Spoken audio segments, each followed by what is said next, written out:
rakyat itu tidak akan mungkin sejahtera di tangan pengusaha. Rakyat itu hanya akan bisa sejahtera kalau dituntun oleh penguasa yang mempunyai program, yang memiliki hati yang bisa mensejahterakan mereka. Pemerintah nggak boleh enak, pemerintah harus capek, pemerintah harus gila urusan terhadap kepentingan masyarakat. Tanpa itu nggak boleh. Birokrasi betul-betul harus dilayani.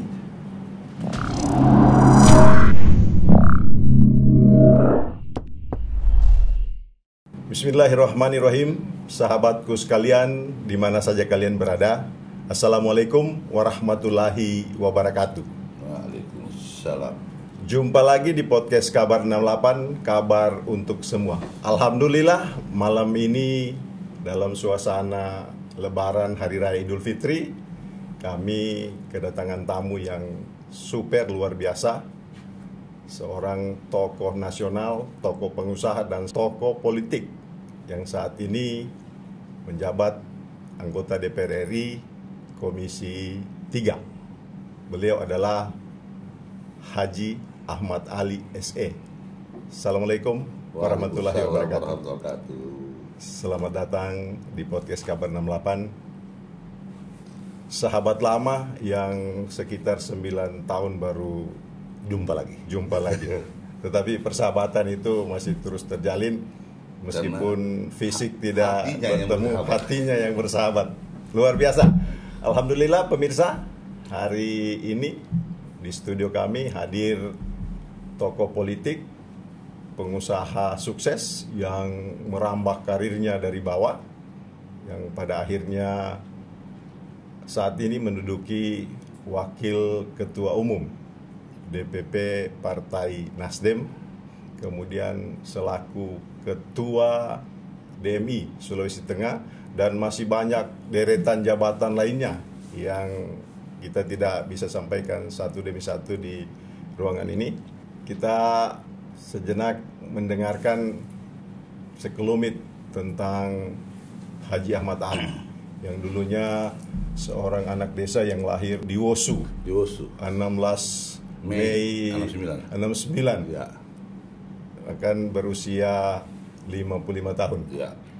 Bagaimana ceritanya sehingga Pak Ahmad Ali bisa menjadi tokoh nasional yang saat ini bukan hanya cukup terkenal tetapi disegani oleh kawan dan lawan-lawan politiknya?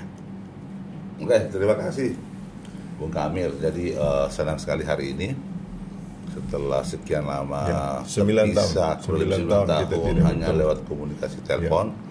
Hari ini bisa berkomunikasi, bertatap muka secara langsung seperti dulu. Ya. Mudah-mudahan ini bukan yang terakhir. Ya. Mudah-mudahan ini Kabar 68 selalu memberi ruang buat saya untuk kita sharing. Ya. Dan insya Allah setiap saat saya akan punya waktu untuk hadir di podcast 68 untuk sharing. Karena saya sadar betul bahwa hostnya inilah senior.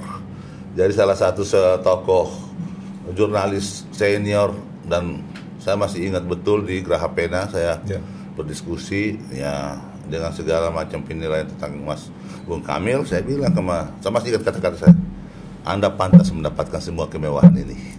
Alhamdulillah. Itu saya ingat ketika orang berdebat ke masalah mobil Hammer waktu itu. Mobil Signus.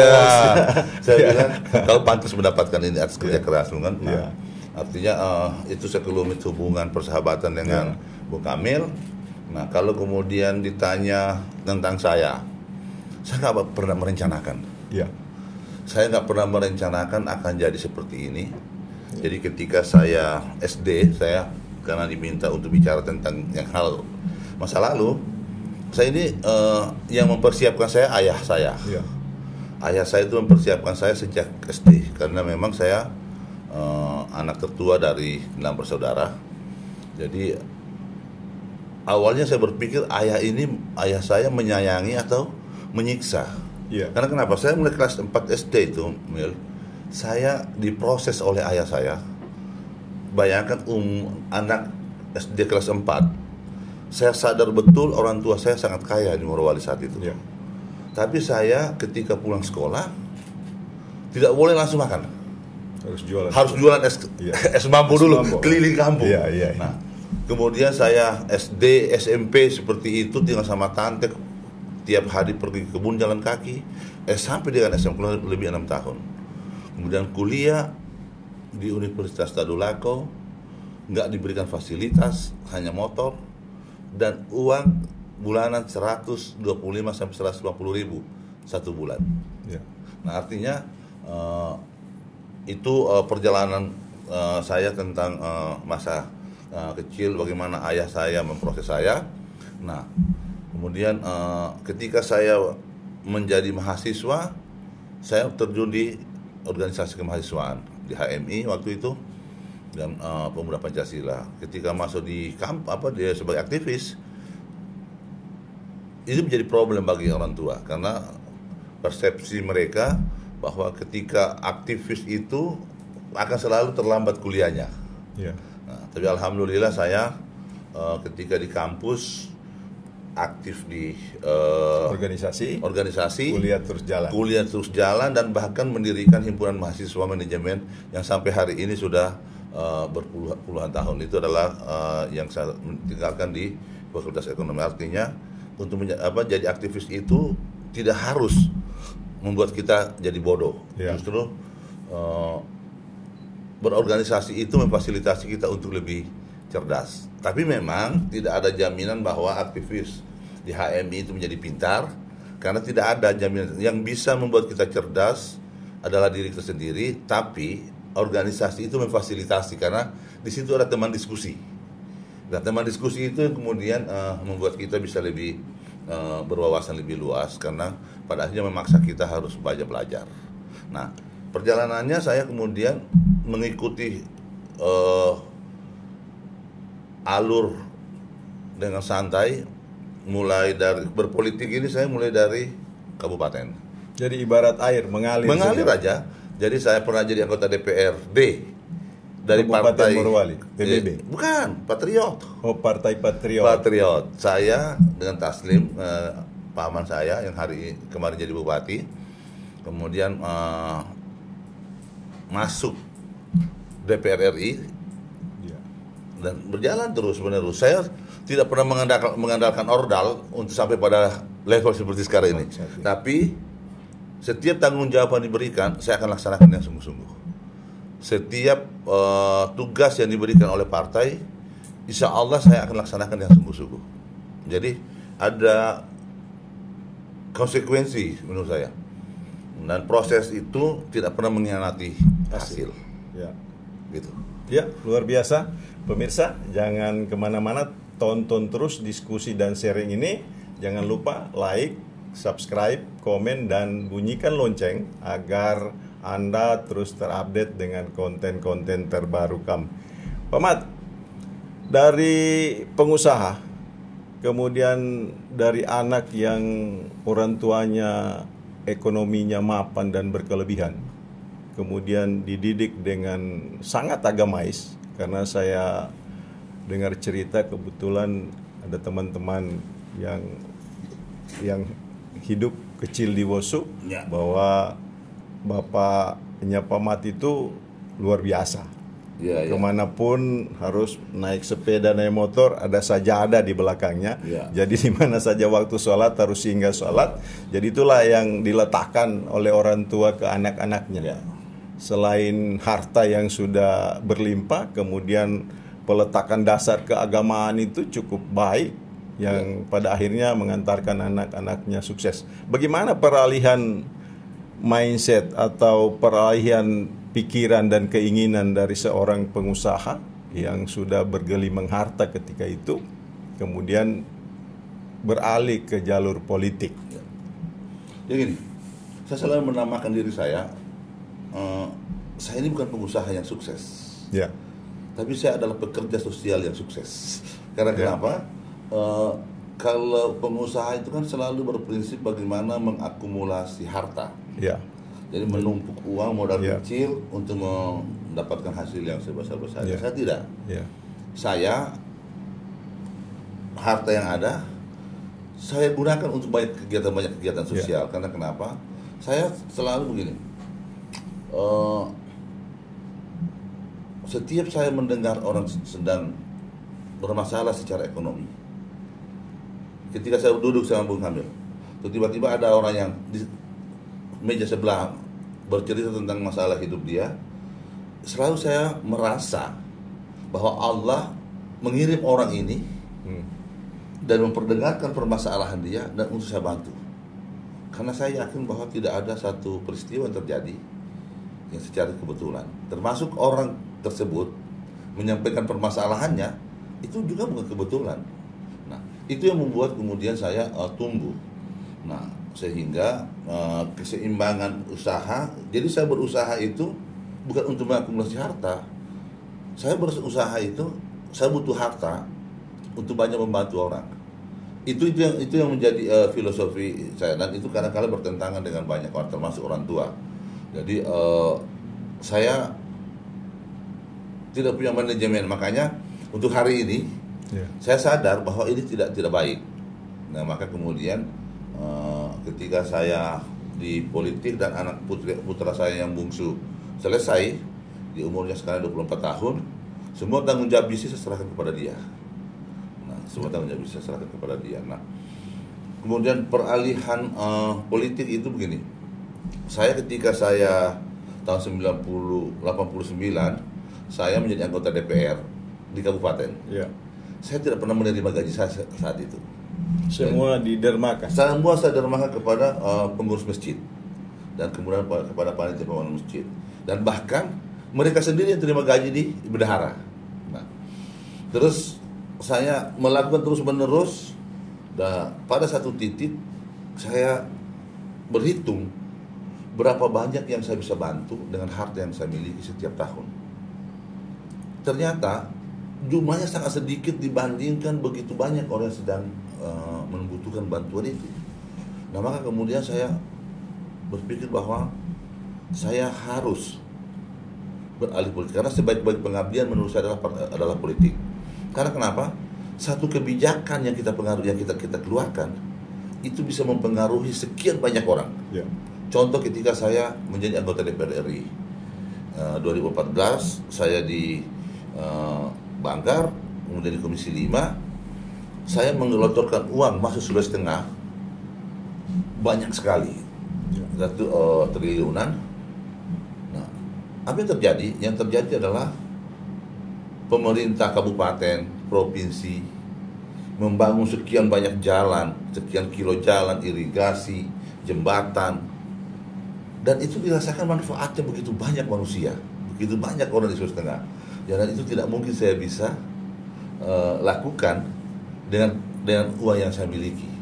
Nah, maka itulah kemudian semakin saya menggeluti politik itu, karena di tangan penguasa kebijakan itu bisa mempengaruhi kehidupan orang banyak.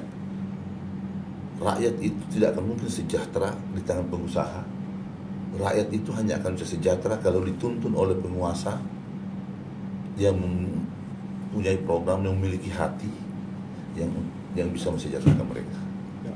Itu yang mendasari saya. Itu yang mendasari. Ya, luar biasa. Jadi Bung Mat ini adalah berprinsip bahwa apa yang didapatkan bukanlah semua milik kita, tetapi ada hak-hak orang lain yang dititipkan oleh kita. Makanya derma itu jalan terus. Berusaha tidak memprioritaskan profit, tetapi berjalan seiring dengan kegiatan-kegiatan sosial. Ya, Pak Mat. Kemudian dalam catatan perjalanan hidup seorang anak Wosu yang bernama Mat Ali, pernah berkontestasi di Morowali. Ya, benar. 2 kali kalau tidak salah. 1 kali. Ya. Kegagalan itulah yang mengantarkan Mat kemudian masuk ke DPR RI. 2012 ya. 2012 saya masuk pilkada. Jadi 2007 saya orang yang mensupport adik saya Anwar Hafid menjadi Bupati Morowali. Saya pikir sejarah itu telah mencatat itu. Bagaimana kemudian kontribusi saya, bagaimana upaya saya, dan bahkan ada beberapa cara yang tidak terpuji yang kita lakukan untuk memenangkan Anwar Ya. Hafid. Dan Ketika bahkan itu. ketika Anwar Hafid mau maju menjadi calon bupati, secara hukum dia tidak memenuhi syarat. Ya. Karena waktu itu partai Kristen, dan kemudian buruh, Ya. itu pengurusnya sudah dibekukan. Ya. Kemudian kita paksakan dia harus didaftar, dan bahkan tanggal mundur pendaftaran ini saya ceritakan, tapi kan itu masa lalu yang sudah. Ya. Nah, terus satu cita-citanya, satu niatnya, satu komitmennya. Ya. Tolong bangun Morowali. Tolong jadikan jabatan ini sebagai satu perantara untuk kesejahteraan masyarakat. Ya, terus kemudian dalam perjalanannya mungkin saya yang salah. Ya. Karena Saya terlalu subjektif melihat itu, sehingga 2012 saya maju sebagai bentuk protes terhadap itu. Dan ketika saya maju saat itu, Allah belum menakdirkan saya. Ya. Saya tidak kalah. Ya. Tapi Allah mencarikan jalan lain, menyiapkan Nah, tempat jadi, lain. Ketika itu dalam hitungan manusia, baik survei, tidak mungkin saya kalah. Ya. Nah, tapi kemudian faktanya ketika hari pencoblosan saya terjadi suara saya tidak cukup untuk menang. Ya. Nah, kira-kira seperti itu. Kemudian terjadi gejolak yang cukup dahsyat. Kemudian saya coba menenangkan semua masyarakat bahwa negara menyiapkan satu saluran untuk menguji keyakinan kita bahwa kita tidak pantas untuk kalah. Ya. Maka kemudian kita bawalah ini persoalan ke Mahkamah Konstitusi. Di Mahkamah Konstitusi dibatalkan secara keseluruhan hasil daripada KPUD Morowali. Ya. Dan diperintahkan untuk segera melaksanakan pemungutan suara ulang di seluruh TPS. Saat itu kemudian saya berpikir bahwa semua orang berpikir ketika kita ikut kontestasi pasti kita menang. Ya. Tapi kemudian saya berpikir bahwa kalau kemudian karena perebutan jabatan ini membuat masyarakat terkotak-kotak, karena saat itu ada asing, Ya. aparat, kalau istilah kita bahwa negara belum siap menerima saya menjadi Iya. kepala daerah pada saat itu. Jadi kemudian saya ketika ketemu Pak adik saya Anwar Hafid dan minta kepada saya untuk tidak usah kalau bisa, untuk memberi kesempatan kepada dia, itu saya ikut pertemuannya di Lounge Garuda di Makassar, Sulawesi Selatan. Saya Bismillah, tapi dengan catatan bahwa tolonglah perbaiki itu, dan kemudian saya memilih untuk tidak ikut lagi kontestasi itu karena nama sudah terdaftar dan kemudian berlaku undang-undang bahwa ketika mengundurkan diri harus kena denda dan macam-macam. Maka kemudian saya selama proses PSU itu saya tidak pernah kembali ke Morowali. Nah, saya menerima tanggung jawab yang diberikan oleh Pak Surya Paloh untuk menjadi ketua DPW Nasdem Sulawesi Tengah dan kemudian jadi caleg, dan alhamdulillah 2014 Allah membuka jalan lain kepada saya untuk menjadi anggota DPR RI. Dan kemudian di partai seiring dengan penugasan itu saya di DPR, saya ketua fraksi. Sebagai orang baru diberikan tanggung jawab sebagai ketua fraksi, anak bawang, orang kampung, terus sekaligus dia akan dituju jadi bendahara umum Partai Nasdem saat itu. Nah, itu perjalanan, dan kemudian saya tidak memiliki koneksi. Tidak ada ordal. Ya. Tapi sekali lagi bahwa dekat dan tanggung jawab, ikhtiar dan doa. Nah, kemudian saya mengikuti alurnya, ayat seperti air yang mengalir, dan saya nggak pernah meminta jabatan itu kepada ketua umum. Ya. Kemudian Pak Mat ini selain sukses di tingkat nasional, Pak Mat juga punya jasa, misalnya mampu menjadikan orang menjadi gubernur. Kemudian saat ini setelah tugas-tugas di DPR akan berakhir dalam 2 periode, akan ikut berkontestasi dalam Pilkada 2024, Pilkada Sulteng 2024. Apa yang mendorong Apa karena melihat Sulawesi Tengah ini yang belum punya roadmap misalnya, mau dibawa kemana ini Sulawesi Tengah? Atau karena masih banyaknya masyarakat yang merindukan kesejahteraan yang memadai? Atau apa yang mendorong? Gini, saya terlibat beberapa kali dalam proses suksesi Gubernur Sulawesi Tengah. Ya. Keinginan untuk menjadi Gubernur Sulawesi Tengah itu bukan datang hari ini, tapi ada sejak 2015. Saat itu ketika saya terpilih menjadi anggota DPR RI, kemudian saya bertekad setelah melihat kondisi yang ada, saya bertekad ingin jadi gubernur. Saya dalam hati saya, dalam diri saya ada semangat yang luar biasa, ada komitmen, ada tekad yang luar biasa bahwa ketika saya jadi Gubernur Sulawesi Tengah, insya Allah saya akan mengangkat harga diri masyarakat Sulawesi Tengah. Keinginan melihat masyarakat Sulawesi Tengah hidup bahagia itu jauh lebih penting buat saya. Nah, tapi kemudian karena politik itu harus kompromi dalam perjalanannya, karena saya waktu itu baru 4 bulan juga Anggota DPR RI. Kemudian saya ingat satu waktu saya ditelepon oleh Pak Loki Jagola sebagai senior saya. Jadi ada 2 orang yang sangat berpengaruh dalam perjalanan karir politik saya. Ada namanya Agus Abdul Karim dan Loki Jagola. Ya. Nah, walaupun dalam perjalanan hubungan itu terjadi pasang surut, Ya. tapi 2 orang itu menjadi salah satu orang yang bisa mempengaruhi keputusan saya. Jadi ketika waktu itu ingin maju serius, tiba-tiba Pak Loki telepon saya. Satu waktu makan siang, diajak makan siang di Mulia, Hotel Mulia. Terus beliau minta untuk kalau bisa saya bersabar dulu, saya menyelesaikan tanggung jawab saya dulu di DPR. Karena itulah permintaan senior. Bismillah, tidak ada tawaran apa-apa, tidak ada dialog apa-apa, saya mengikuti arus itu. Terus kemudian 2020. Ya. 2020 saya sungguh-sungguh ingin maju sebagai gubernur. Seperti komitmen waktu itu dengan Kaloki bahwa setelah dia akan memberi kesempatan kepada saya waktu itu. Tapi mudah-mudahan ini tidak dilupakan oleh beliau. Ya. Karena tidak ada saksi, yang ada adalah ajudan, tapi ini adalah cerita sesungguhnya. Ya. Nah, kemudian mempersiapkan diri tiba-tiba oleh ketua umum partai Pak Surya Paloh mewanti-wanti dan betul-betul melarang saya untuk maju. Dia meminta untuk saya mengurus partai.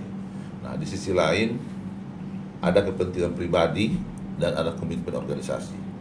Dalam prinsip saya bahwa berorganisasi itu ada 2 hal yang harus dipegang oleh kader. Ya. Jadi kerelaan untuk memimpin dan kerelaan untuk dipimpin. Ketika ketua umum meminta saya, maka kemudian sebagian ego pribadi saya harus kesampingkan. Karena kenapa? Saya orang kedua di partai. Kebayang kalau kemudian tanggung jawab saya adalah konsolidasi internal dan eksternal, bagaimana mungkin saya mampu mengkonsolidasikan partai ini ketika saya sendiri sebagai elit partai tidak taat terhadap keputusan partai. Nah, maka kemudian saya memutuskan untuk tidak. Tapi bahwa saya memiliki tanggung jawab di Sulawesi Tengah sebagai anak negeri Sulawesi Tengah, maka saya waktu itu meminta Pak Cudi untuk maju. Ya. Meminta Pak Cudi untuk maju dan kemudian kita bekerja secara sungguh-sungguh. Nah, masyarakat Sulawesi Tengah menyaksikan bagaimana keterlibatan Partai Nasdem, Ahmad Ali, Ibu Nilam dan teman-teman lain untuk mensupport Pak Cudi. Walaupun hari ini saya dengar itu dianggap tidak benar. Ya. Ya, walaupun kemudian hari ini kerja-kerja politik yang dilakukan oleh partai itu dianggap tidak ada kontribusinya, walaupun kemudian dianggap bahwa capaian yang didapat oleh beliau adalah capaian pribadi beliau. Bagi saya itu tidak masalah. Tapi di sisi lain tanggung jawab saya tidak bisa berhenti. Saya tidak boleh mengkambing hitamkan Rusdi Mastura atas kegagalan beliau memimpin Sulawesi Tengah umpamanya, saya selalu mengatakan kepada kader partai bahwa kalau beliau berhasil itu capaian dia sendiri. Tapi kalau gagal itu tanggung jawab kita. Sebagai pengusung. Sebagai donatur. Iya, pengusung dan donatur. Nah, tapi kemudian ketika hari ini bagaimana cara bertanggung jawab saya? Saya akan mewakafkan diri saya untuk memimpin Sulawesi Tengah. Jadi dengan segala kemewahan saya yang saya dapatkan hari ini di Jakarta sebagai pekerja politik, saya akan meninggalkan itu untuk kembali ke Sulawesi Tengah. Saya punya hutang terhadap masyarakat Sulawesi Tengah. Segala macam dan itu tekad sudah bulat? Sangat bulat. Ya. Jadi segala kemewahan yang saya dapatkan ini kan semua dari Sulawesi Tengah. Saya berharap tokoh-tokoh terbaik, kader-kader terbaik yang dimiliki oleh Sulawesi Tengah. Ayo, mari kita berkompetisi untuk Sulawesi Tengah. Ayo kita adu gagasan kita untuk masyarakat Sulawesi Tengah. Biar masyarakat yang akan menilai gagasan itu. Adu gagasan, adu ide, adu program. Jangan kita mengadu suku kita. Ya. Karena suku itu adalah sesuatu hal yang datangnya dari Allah.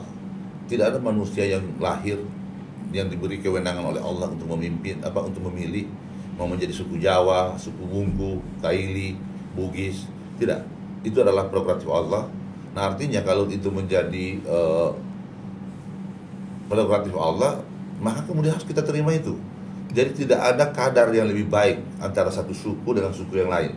Yang membedakan satu orang dengan orang lain adalah kualitasnya, bukan sukunya. Jadi saya berharap kontestasi ke depan adalah kontestasi gagasan, sehingga kemudian masyarakat berharap lahir pemimpin yang insya Allah mampu menuntun rakyat Sulawesi Tengah untuk hidup sejahtera. Luar biasa. Pemirsa, jangan kemana-mana. Diskusi ini semakin hangat. Jangan lupa like, subscribe, dan berikan komentar serta bunyikan lonceng agar Anda terus terupdate dengan konten-konten terbaru podcast Kabar 68. Ahmad, ini sudah menjadi rahasia umum di Sulawesi Tengah bahwa pecah kongsi politik itu, mungkin pecah kongsi itu bagian daripada perpolitikan. Bagaimana Pak Ahmad menanggapi? Saya tidak pernah merasa berkongsi dengan siapapun. Tidak pernah. Jadi banyak orang yang bilang dikhianati, dan lain-lain. Dalam hidup ini tidak ada orang saling mengkhianati. Yang adalah mengkhianati diri sendiri.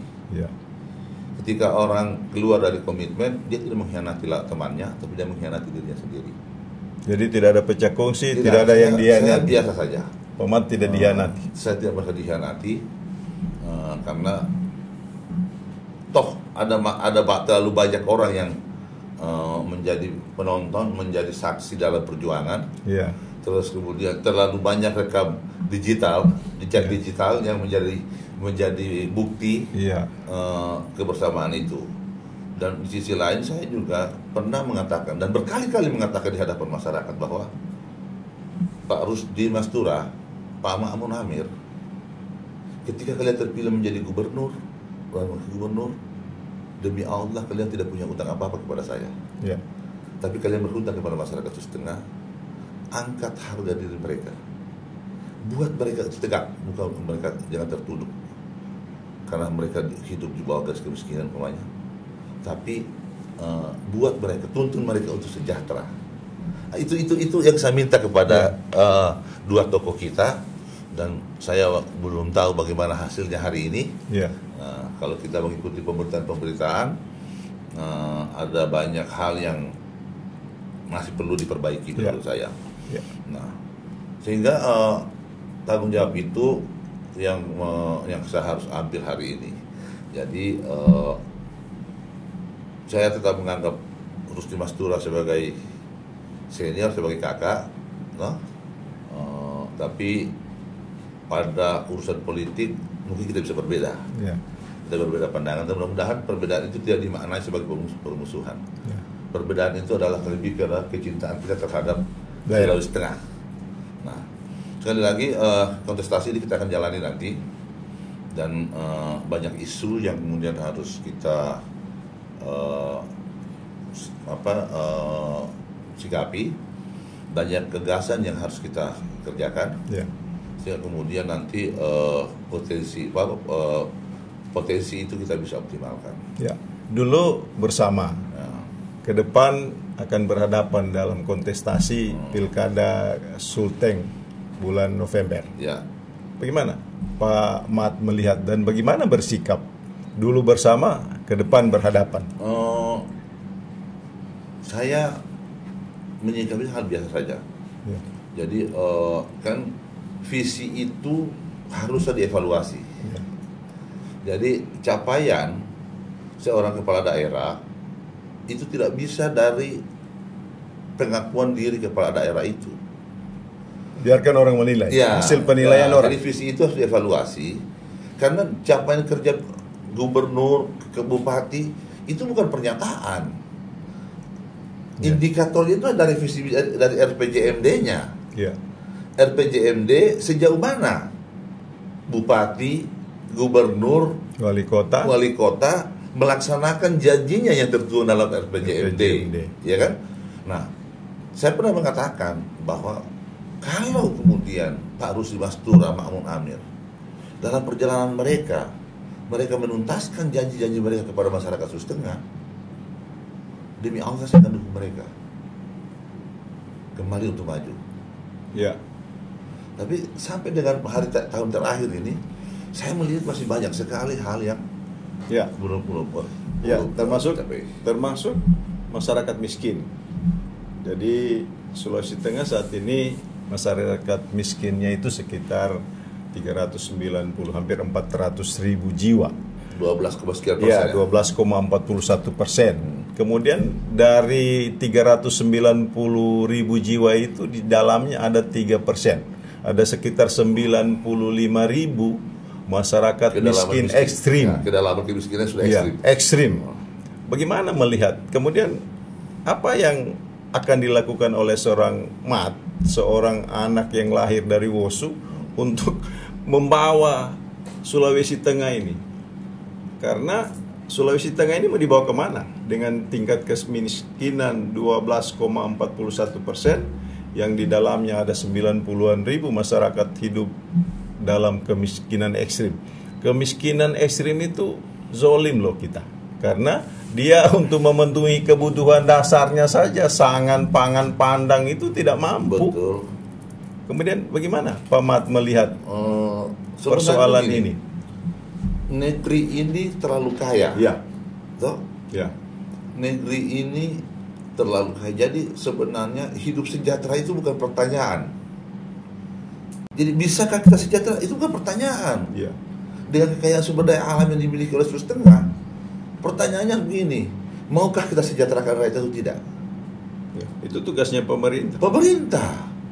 Rakyat itu tidak mau sejahtera kalau pemerintah mau mensejahterakan mereka. Tidak mungkin mereka bisa sejahtera kalau kemudian pemerintah tidak punya keinginan mensejahterakan mereka. Bagaimana caranya? Kalau kita lihat negeri Sulawesi Tengah yang begitu luas, 61.000 kilometer. Jadi jalan nasional terpanjang kedua setelah Sumatera Utara. Dulu kita pernah menjadi daerah memiliki jalan terpanjang, nasional terpanjang di Indonesia. Kemudian ketika Danau Toba dibuka dan ditingkatkan menjadi jalan nasional, kita menjadi kedua. Nah, dari 60 sekian ribu kilo itu, 61.800 kilometer persegi. Sebagian besar penduduk Sulawesi Tengah ini adalah petani. Ya. Dan yang miskin itu adalah petani. Nah sekarang bagaimana caranya? Saya bilang ke depan petani tidak boleh gagal. Ya. Caranya bagaimana? Karena selama ini petani ini selalu menjadi korban. Selalu menjadi korban dari para rentenir, dari tengkulak. Ya. Nah, maka ke depan menurut saya, kalau saya menjadi gubernur Sulawesi Tengah, ke depan tidak boleh ada petani yang gagal, tidak boleh ada petani yang diperas dan lahannya dikuasai oleh tengkulak. karena negara, saya sebagai gubernur akan hadir memberikan perlindungan terhadap mereka. Jadi kalau kemudian kita lihat perangkat undang-undang yang disiapkan oleh negara, harusnya kita bisa keluar dari gangkangan itu, hubungan itu. Dan kenapa? Problem petani selama ini kan ketika mereka sebelum mereka menanam, mereka sudah menggadaikan sawah mereka, lahan mereka ke tengkulak. Kalau mereka gagal panen, lahan itu diambil. Itu belum selesai. Ya. Kalau mereka berhasil panen raya, panen melimpah, harganya setengah. Karena kenapa? Hukum pasar berlaku. Ya. Bahkan ke depan semua lahan-lahan pertanian harus diasuransikan oleh negara, oleh pemerintah daerah. Semua hasil petani harus diberi jaminan oleh pemerintah daerah. Caranya bagaimana? Sangat gampang. Negara nggak boleh kalah dari tengkulak. Ya. Ada perusahaan daerah. Di bawah perusahaan daerah itu ada BUMDes. Jadi semua hasil pertanian itu dijamin. Petani nggak boleh lagi disibukkan dengan cara bagaimana memikirkan hasil gabahnya. Nggak boleh. Itu biar negara yang mengurus, biar perusahaan daerah yang mengurusi itu. Sehingga di setiap kenaikan produksi petani itu harus diikuti dengan kesejahteraan petani. Insya Allah kalau itu yang kita lakukan, maka petani ini, profesi petani ini akan kembali dipandang sebagai profesi yang menjanjikan kesejahteraan buat mereka. Ya. Kemudian Pak Mat, selama ini kita kan terlena dengan tingkat pertumbuhan ekonomi yang 12 tertinggi di Indonesia. Ya. Padahal itu tidak berjalan linier dengan angka kemiskinan. Jadi kan gini, ketika kita bicara tentang pertumbuhan ekonomi, hukumnya semakin tinggi pertumbuhan, maka kemiskinan semakin menurun. Ya. Itu hukum, hukum ekonominya. Ya. Tapi yang terjadi di Sulawesi Tengah ini anomali. Ya. Pertumbuhannya tinggi, kemiskinannya ekstrim. Ya. Nah, apa yang terjadi? Karena pertumbuhan kita itu anomali, tidak punya kualitas. Harusnya pemerintah daerah harus memikirkan kualitas pertumbuhan ekonomi kita. Coba cara mengukurnya. Morowali berapa? Ya. Coba keluarkan Morowali, keluarkan Morowali Utara, keluarkan Banggai. Ya. Pertumbuhan kita minus. Ya. Nah, ini harus kita pikirkan. Nah, maka kemudian supaya ke depannya masyarakat, jadi bagaimana menggeser kekayaan sumber daya alam, hasil kekayaan sumber daya alam yang ada di Sulawesi Tengah, yang di Morowali Utara, Banggai, itu supaya bisa dirasakan manfaatnya untuk Sulawesi Tengah bagian barat. Caranya bagaimana? Hidupkan UMKM.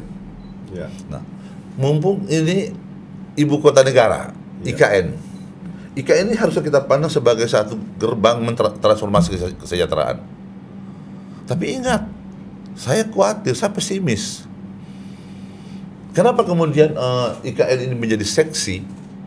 Karena di sana tersedia pasar yang begitu besar, begitu luas.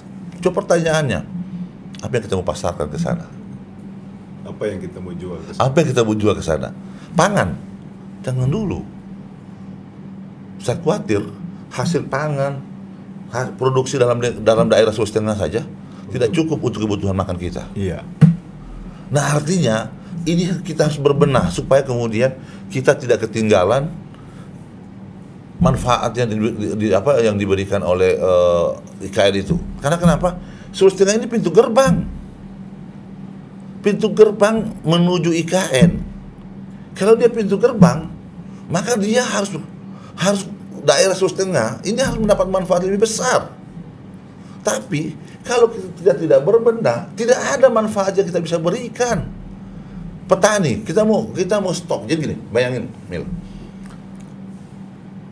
Ketika IKN ini dicanangkan dan pembangunan dimulai, dan bahkan jauh sebelum IKN ini ada, Sulawesi Tengah itu, Kalimantan Timur itu sudah punya ketergantungan yang begitu besar dengan Sulawesi Tengah. Ya. Tapi kita tidak pernah mendapatkan manfaat lebih. Ekstrim lagi kebutuhan itu menjadi berlipat-lipat ganda ketika IKN mulai dibangun. Ya. Pernah tidak kemudian pemerintah daerah Sulawesi Tengah Mempersiapkan. berpikir untuk mendapat nilai tambah? Kalau Ahmad Ali jadi gubernur, Ya. tidak satu butir pun batu yang ada di Donggala dan di Kota Palu yang saya kirim ke IKN kalau tidak manfaatnya terus. Caranya bagaimana? Nah, di sini butuh kepemimpinan. Pemimpin. Di sini butuh keahlian seorang pemimpin. Ya. Kalau saya gubernur, saya akan datang kepada IKN, saya akan bicara kepada kepala otorita IKN. You mau material dari kami, you mau batu dari Sulawesi Tengah, boleh. Tapi setiap kontraktor yang bekerja di IKN wajib membangun industri beton di Sulawesi Tengah. Ya. Jadi kebayang IKN itu akan memberikan manfaat tambah buat kita. Kebayang nggak bagaimana kemudian cake itu diisi oleh perusahaan-perusahaan yang bekerja di IKN. Karena industri beton itu dibangun sama kita. Nah, itu yang harus kita manfaatkan. Begitupun dengan pangan. Cuma ingat, IKN ada limitasi waktunya mulai bekerja, beroperasi, dan dia tidak akan menunggu kesiapan Sulawesi Tengah. Ketika kita tidak siap menyongsong kehadiran IKN, maka peluang itu akan diambil oleh daerah lain. Segera berbenah untuk masyarakat Sulawesi Tengah. Ya. Kemudian untuk pemerataan ekonomi, pertumbuhan ekonomi ini pemerintah harus melakukan, misalnya Sulawesi Tengah bagian barat itu adalah potensi perkebunan dan pertanian. Ya. Kenapa sampai saat ini misalnya belum ada pabrik pengolahan hasil bumi yang berskala besar.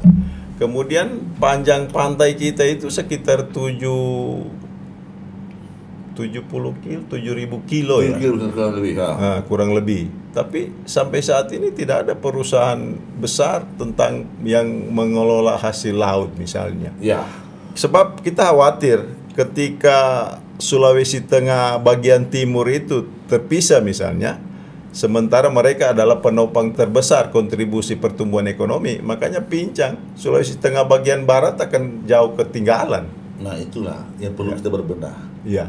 Jangankan, tidak usah kita bicara Sulawesi Timur akan berdiri sendiri. Iya. Ya. Saya juga termasuk salah satu orang yang mungkin tidak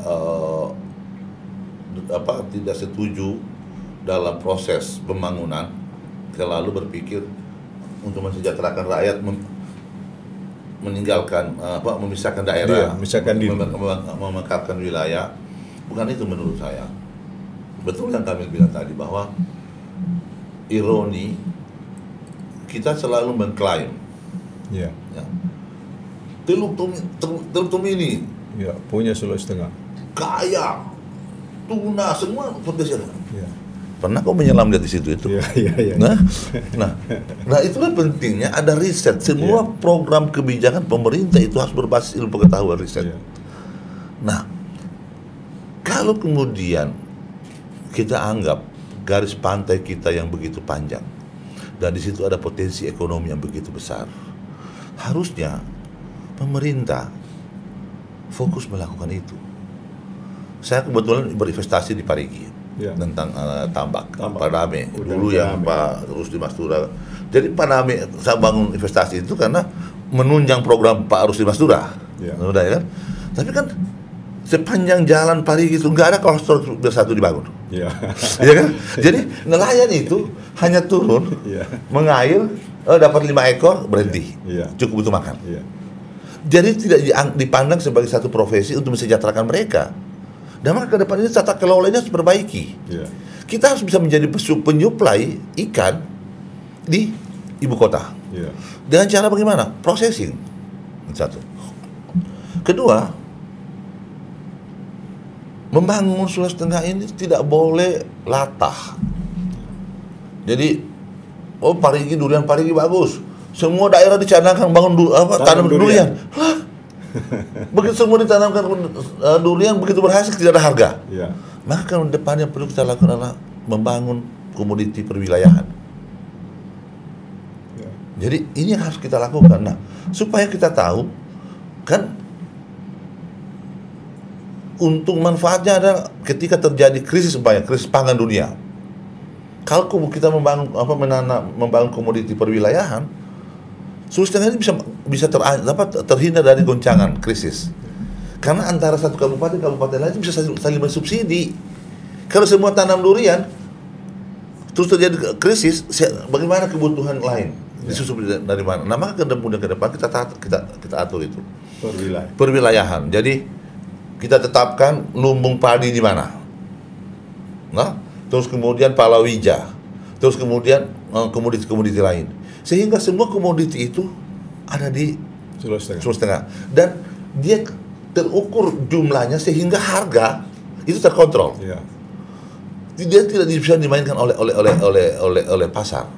Nah, sekali lagi dari semua kebijakan dan semua yang diskusi kita tadi itu, dibutuhkan kehadiran pemerintah. Ya. Pemerintah harus serius. Pemerintah harus memfasilitasi masyarakat, perusahaan daerah, dan lain-lain. Tidak boleh masyarakat dibiarkan. Pemerintah jangan asik sendiri. Pemerintah jangan asik sendiri dengan pikirannya. Ya. Tapi pemerintah harusnya dengarkan. Nah, maka itu pentingnya dalam proses penyusunan program dan sebelum masuk di KUAPPAS itu kan ada musrembang. Ya. Musrembang itu jangan dijadikan sebagai satu rutinitas hanya menggugurkan kewajiban. Tapi musrembang itu harus digunakan sebagai wadah untuk menyerap aspirasi. Sehingga kemudian pembangunan yang dilakukan oleh pemerintah itu berbasis kepentingan rakyat, bukan berbasis kepentingan penguasa. Jadi tidak ada lagi yang top down. Seharusnya bottom up. Iya, top down itu di saat pertama kau mau jadi gubernur atau bupati atau wali kota, kau harus tampil menjadi orang paling pintar. Tapi dalam implementasi, kau harus banyak mendengar. Nah, itulah kemudian negara memfasilitasi di setiap penyusunan sebelum menyusun APBD itu ada musrembang. Jadi nanti diambil berjenjang, baru kemudian RPJMD itu disusun berdasarkan kepentingan itu, dicocokkan. Jadi musrembang dicocokkan kemudian dengan RPJMD-nya, dan nanti akan turunannya ke PPAS-nya, kebijakan umum anggaran. Nah, nanti masuk di dalam APBD. Sehingga setiap rupiah pembiayaan itu, uang itu harus berbasis kepentingan rakyat manfaatnya. Nah, itu bisa. Nah, kemudian maka perlu itu dilakukan. Kalau itu kita mau lakukan, maka syarat utamanya ada reformasi birokrasi. Iya. Perubahan mindset. Jadi memperbaiki lembaga, memperbaiki sumber daya manusianya. Jadi menempatkan orang berdasarkan kompetensinya, bukan like dan mindsetnya dirubah. Birokrasi bukan penguasa tapi pelayan. Iya. Kalau itu. Jadi karena kalau itu saya teringat Pak Fadel itu berhasil membangun Gorontalo karena merubah mindset birokrasi dari penguasa menjadi pelayan. Nah, iya. Ya. Dan itu memang esensi daripada birokrasi hari ini. Jadi tidak ada lagi tuan di pemerintahan. Yang ada adalah pelayan. Terhadap rakyat. Makanya saya teringat ada satu inspirasi buat saya. Kalau saya jadi gubernur, saya akan menghidupkan Jumat Berkah dengan konsep yang Jumat mendengar. Ya. Semua aspirasi, keluhan. Setiap hari Jumat pagi mulai olahraga, sholat subuh, olahraga, siapkan nasi kuning di situ, makan bersama. Terus makan bersama dengan masyarakat, panggil kepala desa, kepala dinas, datang masyarakat, silakan kau bicara. Bicara apa permasalahan kalian, kemudian disortir. Ketika itu menjadi tanggung jawab dinas dengar baik-baik. Berapa minggu harus diselesaikan? Kalau minggu depan masih terulang lagi keluhan itu, maka hari itu juga saya ganti ke kepala desa. Itu berbasis pelayanan. Sehingga kemudian kita menempatkan orang yang pas. Ya. Yang pas untuk melayani masyarakat. Nah, itu penting karena kenapa? Kepercayaan itu harus kita tumbuhkan kembali. Kepercayaan rakyat terhadap masyarakat itu harus ditumbuhkan. Karena kalau kepercayaan rakyat itu direduksi dengan kebijakan-kebijakan yang tidak populis, maka nanti akan terjadi kesenjangan. Ketika terjadi kesenjangan, banyak hal yang bisa terjadi di situ. Itu yang sebagai pikiran yang mungkin hari ini kita siapkan. Ya, kemudian Sulawesi Tengah ini kan masih banyak persoalan, masih banyak bengkalai-bengkalai yang harus diselesaikan. Persoalan kesehatan di bidang stunting, kemudian pendidikan anak-anak putus sekolah, kemudian tenaga kerja yang belum mendapatkan pekerjaan, pengangguran. Ya karena begini, kita bicara dulu tentang tenaga kerja. Ya. Kalau masyarakat itu disiapkan lahannya untuk menjadi tuan tanah, dia tidak akan menumpuk. Tapi kan masalahnya sekarang semua orang dipaksa, semua orang didorong untuk jadi bekerja di imit upah pajak. Ya. Tapi kalau pertanian itu digalakkan, semua terkonsentrasi ke sana. semua ke sana. Ya. Pak Ketum, tolong dong DJP ini. Ya. Lah, terus kenapa saya sekarang hari ini lagi menggalakkan pertanian? Ya. Di Lolu, di Napu, karena itu cara Ya. untuk membuka lapangan pekerjaan. Dan bahkan masyarakat itu kalau kemudian negara menyiapkan lahan, mereka jadi tuan tanah di negeri itu, kasih lahan 5.000 meter, mereka bertanam di situ, bimbing mereka untuk itu, sehingga terjadi restribusi lapangan pekerjaan, tidak menumpuk. Nah sekarang begini, kalau kemudian Sulawesi Tengah ini memandang IKN sebagai daerah tempat untuk transformasi kesejahteraan, maka pendekatannya ada dua. Pendekatan kita mau menjadi penyangga pangan untuk memenuhi kebutuhan makan orang IKN, atau sekaligus kita pandang IKN itu sebagai wadah, sebagai pasar, Ya. yang bisa mentransformasi kesejahteraan buat masyarakat Sulawesi Tengah. Nah kalau kemudian pendekatannya lewat food estate, itu memperkaya korporasi. Ya. Tapi kalau kemudian pasar itu kita pandang sebagai IKN itu kita pandang sebagai pasar, maka retribusi lahan terhadap rakyat, supaya masyarakat itu memiliki lahan sendiri untuk mereka berproduksi dan berkontribusi terhadap IKN, dan kemudian berkontribusi terhadap kesejahteraan mereka. Nah, ini pendekatan pemerintah kalau saya membaca RPJMD pemerintah Provinsi Sulawesi Tengah, kan di situ sudah disiapkan ketersediaan lahan-lahan produksi yang berkelanjutan, kan? Ada di Parigi, ada di Banggai. Nah ini kenapa ini tidak dibuka? Kenapa ini tidak divitalisir? Kemudian didistribusikan kepada masyarakat yang hari ini belum memiliki lahan, atau masyarakat petani yang hari ini menjadi lahan penggarap. Ini yang harus. Nah tapi sekali lagi bahwa pemerintah nggak boleh enak, pemerintah harus capek, pemerintah harus gila urusan terhadap kepentingan masyarakat. Tanpa itu nggak boleh. Birokrasi betul-betul harus dilayani. Bukan menjadi tuan-tuan. Bukan menjadi tuan yang harus dilayani. Kepala desa, rakyat nggak boleh menghambat terhadap kepala dinas. Tapi kepala desa harus mendatangi rakyat, mengetuk pintu rakyat apa permasalahan mereka. Itu satu. Kedua, masalah putus sekolah. Kalau persoalan putus sekolah itu tidak perlu kita diskusikan karena memang desainnya seperti itu. Ke depan ini harus diperbaiki. Coba, antara ketersediaan bangku SD, SMP, SMA itu udah cukup, udah sama.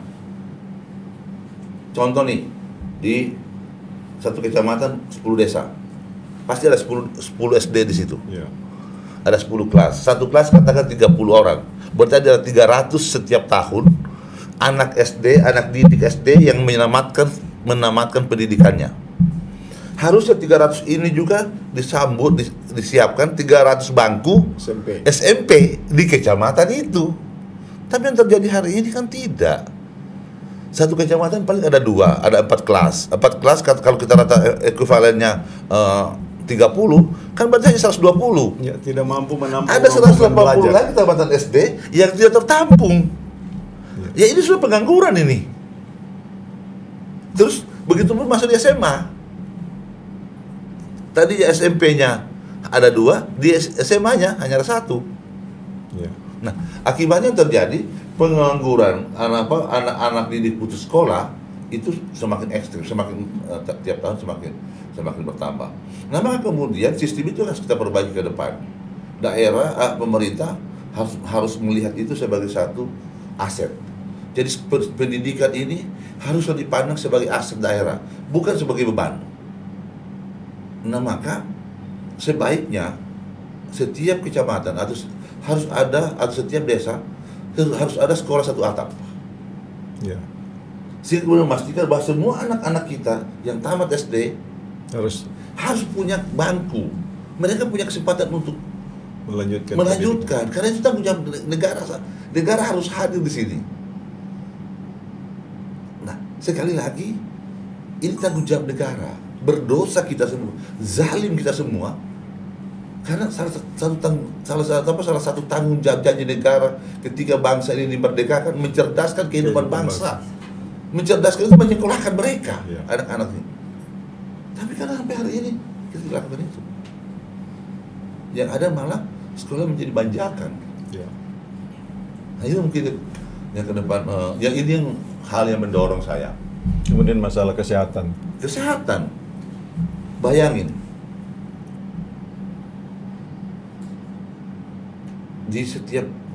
Saya kebetulan dari kampung. Ya.